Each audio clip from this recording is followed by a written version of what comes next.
पाकिस्तान जिंदाबाद अशा घोषणा दिल्या गेल्या। मुंब्रा कळवा येथील शरद पवारांच्या राष्ट्रवादीचे अध्यक्ष शमीम खाननं पाकिस्तान जिंदाबादच्या घोषणा दिल्या। 9 महिन्यांपूर्वी काढलेल्या रॅलीमधला हा प्रकार आता समोर आलाय।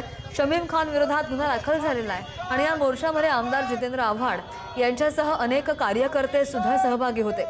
जे बोटात असते ते ओठात येतं। भाजप आमदार संजय केळकर यांनी असं टीकास्त्र डागलेलं आहे।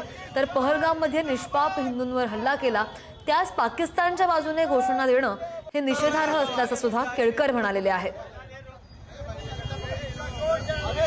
पाकिस्तानच्या बाजूने घोषणा देणं ही इतकं तीव्र निषेधार्थ आहे आणि ते देखील श्री आव्हाडांच्या पुढ्यात बसून की जे नेहमीच संविधान राष्ट्रभक्ती याच्या गप्पा मारत असतात, लोकांना शिकवण देत असतात आणि त्यांच्या पुढ्यात पाकिस्तान जिंदाबादच्या घोषणा दिल्या जातात, तरी देखील ते काही करू शकत नाहीत, काही करत नाहीत।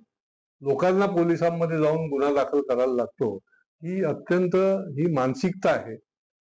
हे हिरवं संकट जे आहे हे वेळीच आपण रोखलं पाहिजे आणि त्याच्यामुळे राष्ट्रभक्त नागरिकांनी जागरूक राहून हे संकट जे आहे ते रोखण्याचा प्रयत्न केला पाहिजे।